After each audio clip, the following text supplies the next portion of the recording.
Late regret is cheaper than dirt. Chapter 1. Back when we were young. Lucas walked 5 miles in the dead of night just to stay with me because I was afraid of the dark. But on our wedding night, he took my half-sister into our marriage bed. He proudly admitted he only married me to torture me, finding joy in every ounce of pain he caused. He believed I owed his mother a life. He asked me the same question 1,000 times. Why wasn't it you who died? What he didn't know was that I was already dying anyway. Lucas, you always believed my life belonged to your mother. Fine. I'm giving it back. Lately, I had been losing weight fast. No matter what I forced down, I threw it right back up. Sitting on the living room couch, I stared at the doctor's report over and over again. The words late-stage stomach cancer, immediate chemotherapy recommended, blurred before my eyes. I couldn't even process what I was feeling. My mind was completely blank. The front door beeped as Lucas punched in the security code. I quickly stuffed the medical report behind the couch cushion. What the hell are you doing standing there like a psycho? Having another episode? Lucas stood at the doorway, his eyes full of pure ice. Even with a few paces between us, his words pierced right through my chest, leaving a numbing ache. What do you want for dinner?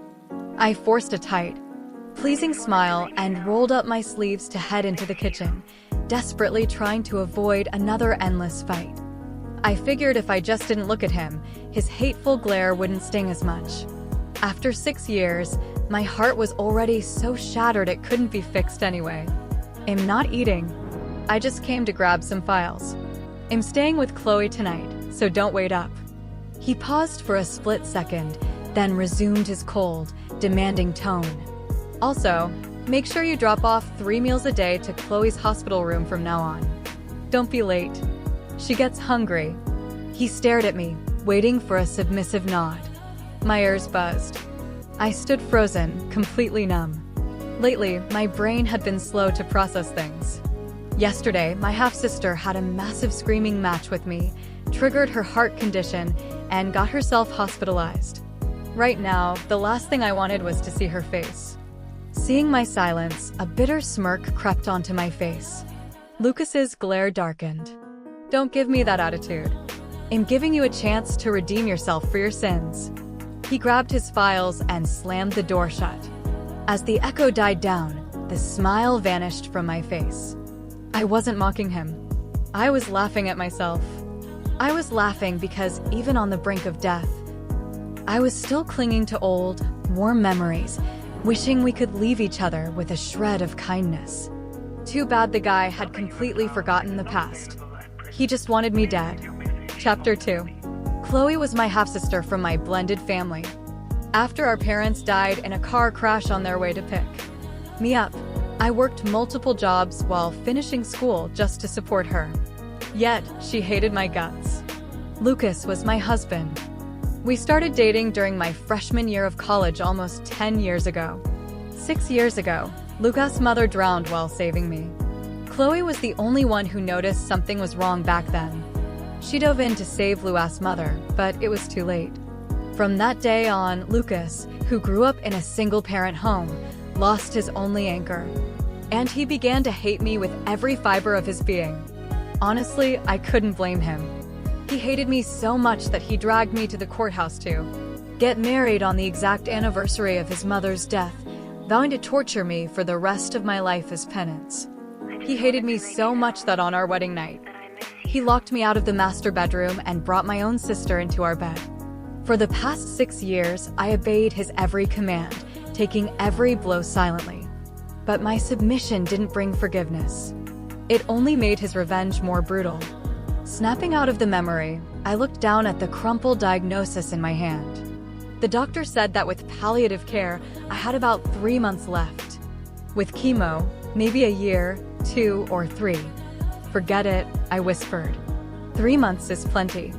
I was never going to get Lucas' forgiveness anyway.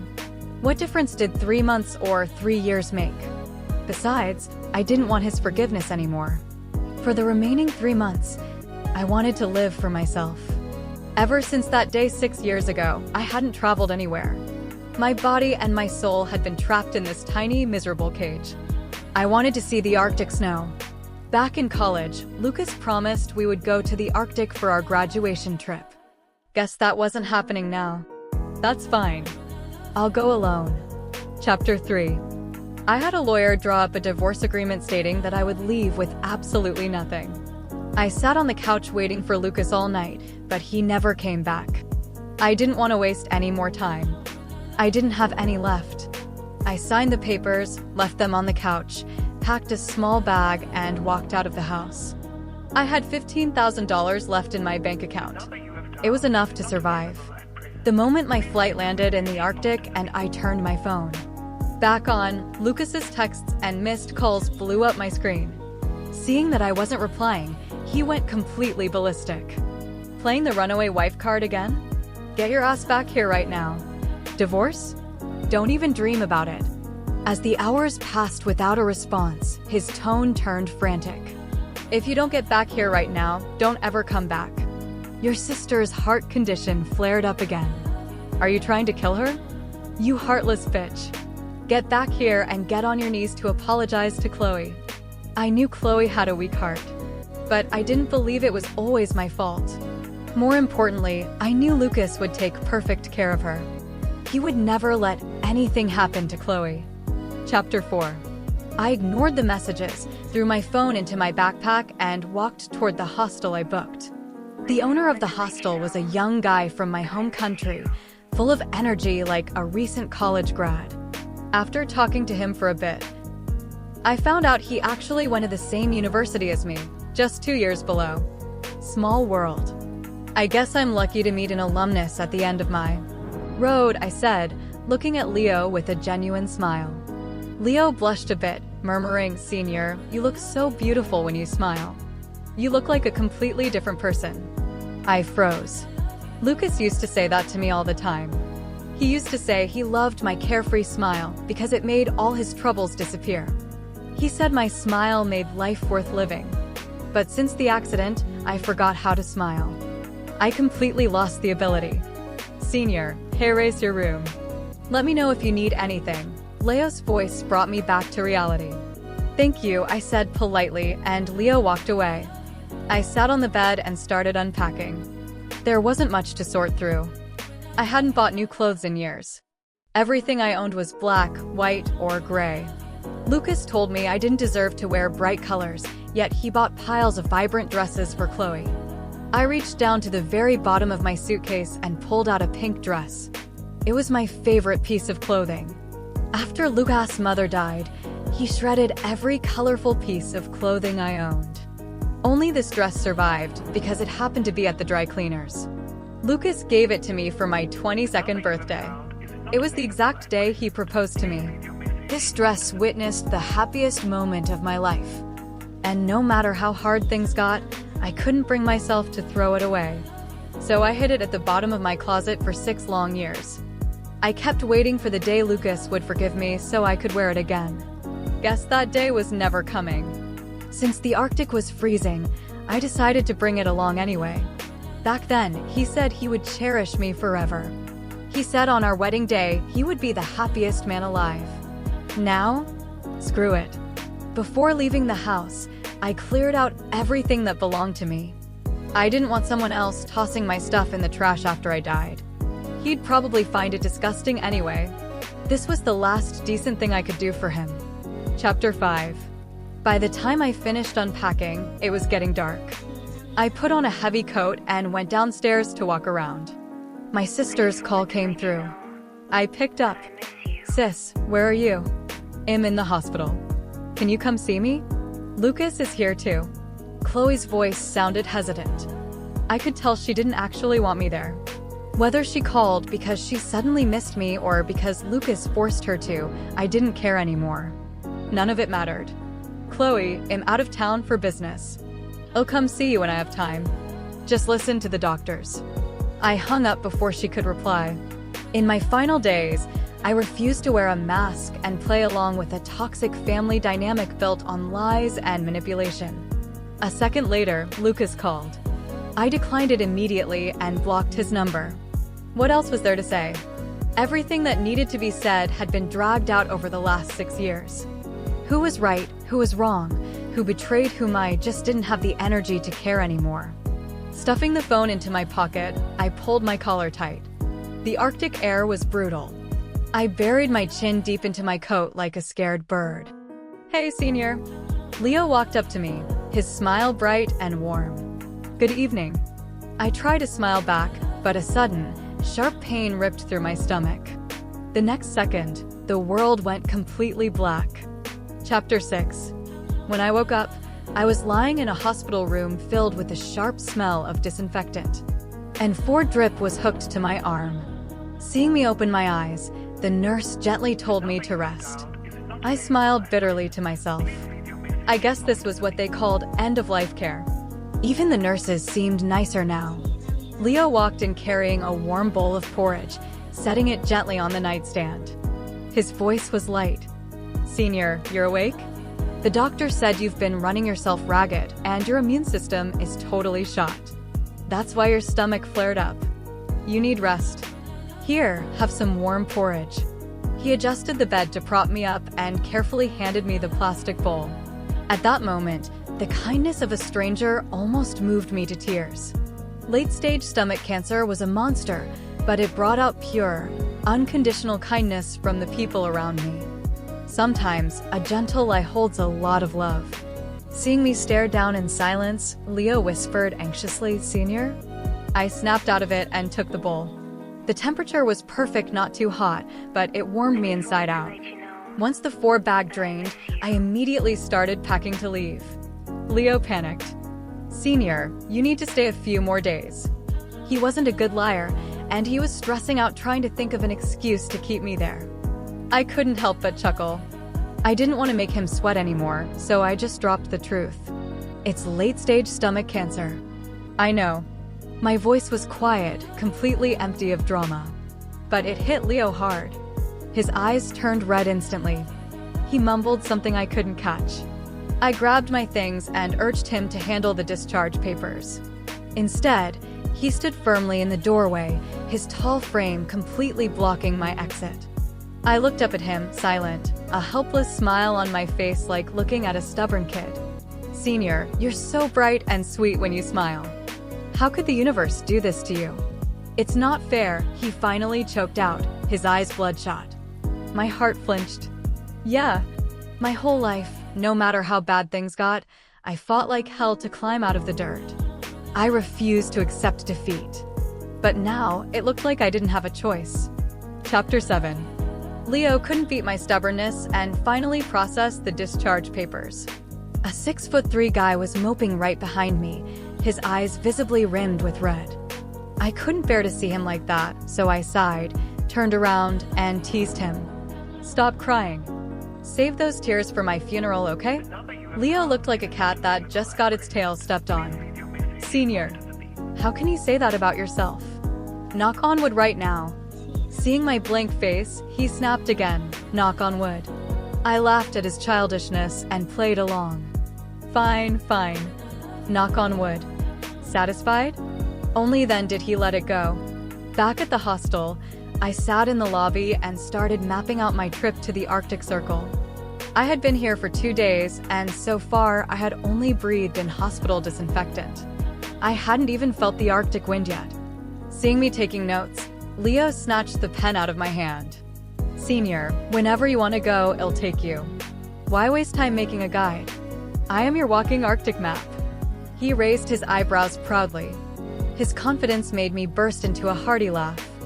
For the first time in years, I felt incredibly light. It felt good to realize that I actually deserved kindness too. Chapter 8. My health deteriorated fast over the next few weeks. I started coughing up blood. The worry in Leo's eyes grew heavier by the day. Looking down at the blood-stained tissue tightly balled in my palm, I looked up and smiled at him. "I haven't seen the Arctic snow yet. I'm not going to die just yet." Why did I love snow so much? Because my birthday was at the end of December. My biological mother divorced my dad when I was a kid. But Chloe's mother treated me like her very own daughter. On days when the snow blanketed the world outside, she would wake up early to boil a hot egg for me. She would spend the entire morning buying all my favorite meats and vegetables from the market. She told everyone she met at the market, "My eldest daughter is celebrating her birthday today. My girl works so hard at school. Let's give her some extra meat so she can ace the next exam." My stepmother would smile, bragging about her smart daughter to anyone who would listen. Her warm, calloused hand would tightly hold mine as we navigated the crowded market. I would look down at my tiny hand enveloped in hers, unable to hide my smile.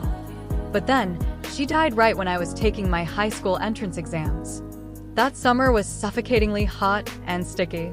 The moment the final exam ended, my dad and step school gates. A speeding truck completely ignored the school zone and slammed violently into my dad's sedan. The impact crushed the car instantly. Walking out of the school gates, I witnessed the whole thing. I ran toward them like a lunatic.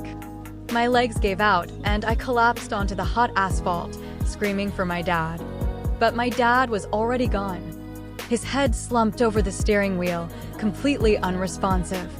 I scrambled to the passenger side.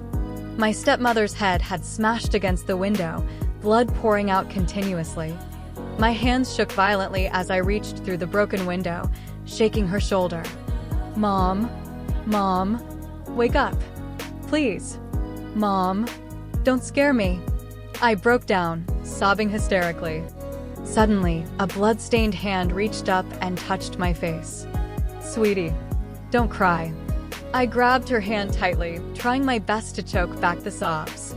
Her lips moved, her voice so faint it was barely a whisper. I leaned my head into the car, pressing my ear close to her mouth. "Mom can't make it. Sweetie, take care of yourself. And your sister. She has a heart condition. Remember to always look out for her." I nodded frantically, promising her over and over again. But then, her hand went limp. All that was left was a pool of deep red. In that miserable, humid summer, I lost the two most important people in my life. And the sister I raised by hand, the sister I stepped back for my entire life, eventually forced me to give up my husband too. Thinking about it now, a bitter smile crossed my face. I guess death really does erase all hatred. Now, when I thought about them, my heart didn't even flinch. Chapter 9. After looking through countless options, Leo and I ended up traveling to Greenland. The entire island was covered in pristine ice and snow, looking like a total fairy tale. As I was soaking in the breathtaking view, my phone rang. It was an unknown number. "Where the hell did you go? Just come back, okay?" On the other end of the line, Lucas was suddenly lowering his voice, sounding almost pathetic. Just as I was about to answer, Leo's voice chimed in from behind me. "Senior, put on your gloves. Your fingers are turning red from the cold." Seeing me on the phone, he quickly shut his mouth to give me privacy. But his voice had already carried through the line. Lucas caught it instantly. "Is that a guy's voice? You snuck out of the country just to cheat on me?" Lucas' pathetic act vanished instantly, his voice dripping with pure rage. I wanted to deny it. But a sudden thought struck me. If I let him believe I was cheating, would he finally sign the divorce papers? I desperately wanted to strip away the title of being Luas' wife. It felt like a heavy shackle binding my soul. I was dying anyway. Before I took my last breath, I just wanted my freedom back. I pulled my hand away from the receiver, looked up, and mouthed to Leo, "It's my husband, Lucas." Leo's eyes flared with anger. He snatched the phone right out of my hand and barked into the receiver. "Mr. Miller, stop ruining Senior's final days. Keep your cheap affection and give it to your precious little side chick. God knows she'll die without you. Senior has me now, so don't waste your breath." Leo roared into the phone and slammed it shut before Lucas could even reply. Turning back to see me smiling at him, Leo suddenly realized what he did. His face flushed bright red all the way to his neck. He looked down like a kid caught stealing candy, murmuring, "Senior. I'm sorry. I couldn't help myself." I let out a soft laugh, stood on my tiptoes, and patted his head as a reward. "It's fine. You did great." After all, I wanted him to take that call on purpose. Chapter 10. My final days were brutal, but having a human golden retriever like Leo around made the pain bearable. Whenever we got bored, We would talk about our lives. For the first time ever, I spoke about my short, miserable life from a completely detached perspective, laying it all out to a near stranger. My flat, emotionless storytelling made Leo's eyes tear up repeatedly. "Senior, how could you let your life be this hard? Why didn't you just tell Lucas the truth?" I looked at his teary eyes and softly asked, "Does it even matter anymore?" Leo froze. Yeah, did it matter? I was already a walking corpse. Why dig up old graves and tear the living world apart just to prove a point? What was the use? Before I checked out, I just wanted to leave a bit of peace behind. But Leo choked back a sob, his voice trembling. "But Senior, aren't you furious? Don't you have any regrets?"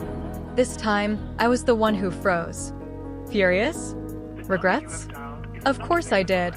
But it felt like I had never once lived for myself. I didn't want to fail my stepmother's dying wish, so I kept telling myself to take care of my sister. I wanted to make sure Chloe would be taken care of for the rest of her life, so she could live normally. I kept hoping that as time passed, Lucas would let go of his hatred and move on. Too bad I ran out of time. Was I furious? Yes. I looked out for my stepmother, looked out for Chloe, looked out for Lucas. But whoever looked out for me? Did I have regrets? Absolutely. I regretted letting family duty blind me, keeping my mouth shut even after discovering my sister's twisted nature. I regretted letting Lucas waste 6 years hating the wrong person. I regretted watching a love that used to be so pure rot into something monstrous. I couldn't help but regret it all. I was furious, I had regrets, but I was entirely powerless. Looking into Leo's watery eyes, I forced out the words, "No fury. No regrets." My pain was a riddle with no answer. If that was the case, why dump it onto someone else and ruin their peace? If I had to pick one regret, it's that I never got to see the Arctic snow. I always wanted to see it. Leo stared at me blankly. "Senior, I'm furious for you. It's eating me alive. I'm going to stay right by your side. I promise I'll show you the Arctic snow. Since it's winter, if we're lucky, we might even catch the northern lights." I nodded, silently thanking him. A stranger's kindness was a rare thing. Leo was just too good of a person. He possessed an overwhelming amount of empathy, and I was willing to use a gentle lie to save him from unnecessary grief. Chapter 11. Leo spent the next few days carefully planning our schedule, making sure I wouldn't overexert myself. Lucas' texts kept flooding my inbox. What did he mean by final days? Who the hell is he? "Emma, you've been sleeping around behind my back this whole time, haven't you? You heartless bitch. You don't even care if your own sister lives or dies. Did you plan this all along? Were you always looking for a way to run away from me? I tracked your location to the Arctic. You went on a vacation by yourself?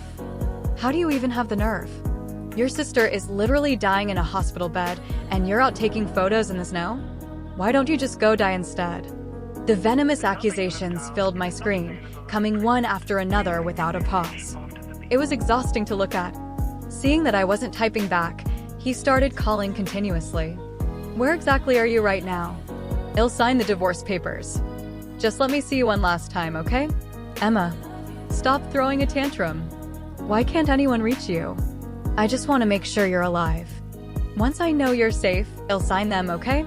Eventually, when he realized I wasn't biting, his voice softened. But his messages and calls only made my chest tighten with irritation. I didn't even bother blocking him anymore. Head, just use a burner number anyway. I flipped my phone onto airplane mode. Finally, the world went quiet. Leo was rambling in my ear about the next 2 days, saying there was a high chance we could see the most stunning aurora display at 70° north. Looking at him acting like a dedicated tour guide, I joked, "Hey, guide. This tourist doesn't know how many days she has left. Don't waste your energy on long-term plans." Leo's face fell instantly. He shut his mouth, turned his back to me, and refused to look my way. I let out a soft sigh. Great, the big baby was throwing a fit again. I walked around to face him. Tears were welling up in his eyes, refusing to fall. Lately, Leo had cried far more than I had. I knew saying these things hurt him, but I knew my own body best. I had started coughing up blood constantly, day and night. My hair came out in massive clumps, barely holding onto my scalp. I was terrified that if I suddenly passed, Leo would be left shattered with all his useless, unfulfilled plans. Leo, seeing the Arctic snow is enough for me. I don't have any regrets left. A person shouldn't be too greedy. If we miss the lights, we miss them. Don't put so much pressure on yourself. He had spent days researching weather forecasts and calling experts. He treated this trip like the single most important mission of his life. I didn't want my death to leave a permanent scar on someone else. Leo turned away to wipe his eyes, then faced me with that familiar, warm smile. Okay, senior. I promise. But I'm still going to try my best to show you. The aurora is beautiful 100 times more beautiful than the snow. I suddenly understood. He knew my will to live was fading ever since I saw the snow. He was trying to use the promise of the northern lights to anchor me to this world for just a few days longer. Yeah, I'm excited. I'm definitely going to see it, I replied, matching his warmth. Hearing my answer, Leo smiled like a little kid who just got his favorite piece of candy. Chapter 12. The day Leo calculated for the peak aurora finally arrived. He drove me out to a prime viewing spot early in the evening. I lay back in the reclined passenger seat, wrapped tightly in a thick wool blanket. What I didn't tell Leo was that the cancer cells had already reached my brain. My vision and hearing were failing rapidly. I had to strain my eyes just to catch blurry shapes and faint light. Leo stood outside the car, staring anxiously up at the dark sky. Every few minutes, he would look back at me, only turning away once I managed a reassuring smile. Senior, look. The lights. Suddenly, Leo yelled with pure excitement, pounding on the window. Hearing his faint shout, I forced my neck around to look out the window. The view took whatever breath I had left away. Between the vast, endless sky and the white horizon, brilliant streaks of color burst into life. Shifting bands of emerald, violet, and gold danced across the darkness, creating a breathtaking cosmic ballet. Maybe I turned my head too fast because a sudden, blinding pain shot through the back of my skull. A thick, black fog rushed into my vision. I shook my head violently, forcing my eyes open wide, desperately trying to burn this final, beautiful image into my memory. Leo noticed my shivering and rushed into the car. Senior, are you okay? Using the absolute last ounce of my strength, I slid my phone out and pressed it into his hand. This trip had drained almost all of my $15,000. There was barely $1,000 left in the account. I quickly gasped out my phone password. I don't have much money left. And I don't have any family. It's all yours. Leo, I know you don't care about the cash, but I don't have anything else to give you. Thank you for staying with me until the end. Thank you, Leo. After I'm gone. Leo, sorry for being such a burden. Truly, thank you. Leo leaned down to listen, his entire body shaking. Cold tears poured from his face, splashing onto my neck. But I didn't even have the strength to lift a finger to wipe them away. Once the last words left my lips, my world plunged into absolute darkness. My brain felt incredibly heavy, pulling me down into a deep sleep. I stopped fighting the dark. I just wanted to rest. The agonizing pain in my head began to fade away. Leo's frantic cries grew fainter and fainter until they disappeared entirely. That night, I never woke up again. Epilogue 1. After Emma passed away, Leo stood under the dancing northern lights all night long. He stood there until his legs went completely numb. He wanted to take one last look at the Arctic for her. During those long hours, he replayed every single detail of the life she had shared with him. He came to a simple conclusion. Senior was an absolute fool. Yeah, out of her entire life, the time she actually spent living for herself didn't even add up to 3 months. It was incredibly foolish. But at the same time, he knew that if anyone else were put in her shoes, they wouldn't have handled the cruelty any better than she did. She went from a cherished, brilliant student with a loving family to a completely penniless orphan overnight. While she was still a child herself, she raised a sister with a severe heart condition. Though Emma never bitched about her suffering, Leo felt every ounce of it as if it were his own. His heart bled for her. He couldn't wrap his head around how a girl could be so incredibly resilient. And he loathed the world. He hated how cold and stingy the universe had been to someone so genuinely good. Leo followed Emma's wishes perfectly. After her body was cremated, he scattered her ashes across the icy plains of Greenland. Epilogue 2. A week after she left, Leo walked back to the spot where he scattered her ashes, carrying out his usual routine. But this time, a man was already standing there. It was Lucas, the villain from Emma's story. Leo knew he was violating her privacy, but in the days following her death, the grief was so suffocating that he couldn't stop himself from looking through her phone's photo gallery. He just wanted to see her face again, but he accidentally stumbled upon a folder of photos of Emma and Lucas. The photos were from 6 years ago. After that, there wasn't a single picture of them together. The man standing in the snow looked entirely ruined. His jaw was covered in thick stubble, his clothes rumpled, looking like he hadn't slept or showered in weeks. Leo chose to look right past him. Knowing what this monster had done to Emma, he couldn't summon a single drop of human decency for him. "Do you know where Emma is?" The man's voice was completely shot, raw and desperate. "I tracked her phone signal to this exact spot, but I can't find her anywhere." Leo turned around, looking into Lucas' vacant, terrified eyes. A sudden surge of pure malice rose from his chest. "She's dead. Didn't you know?" "Bullshit. It's you. I remember your voice. You're the guy from the phone. What the hell did you do to her?" Lucas went feral, his eyes bloodshot with rage as he lunged forward, grabbing Leo by the collar. He threw his weight into it, making Leo stumble back. Leo didn't want to get into a fistfight at her resting place and ruin Emma's peace. He didn't push back. Instead, he chose to deliver the news with the exact same flat, empty tone Emma used when facing her own demise. Senior had late-stage stomach cancer before she ever came to the Arctic. She was terminal. "I already scattered her ashes here. If you're here to mourn, forget it. You're too filthy. Senior wouldn't want you anywhere near her." Leo brushed the hands off his collar and turned to leave. But Lucas lunged again, grabbing his arm with frantic strength. "You're lying. Her phone signal kept moving. I know she had cancer. I checked with the hospital and the doctors told me. But they said she had at least 3 months left. Where did you hide her? Give Emma back to me." Looking at Lucas' absolute denial, Leo let out a cold, mocking laugh. "Wow, look at you, mister investigator. You sure know how to dig up information when it's too late." He reached into his pocket, pulled out Emma's phone, and slammed it against Lucas' chest. "Why don't you look at the real data yourself?" Epilogue 3. Lucas frowned, clutching the phone as he unlocked it. The further he scrolled, the tighter his face became. The screen displayed a video clip from 6 years ago surveillance footage from the private beach villa showing Lucas, Emma, Chloe, and Luas' mother.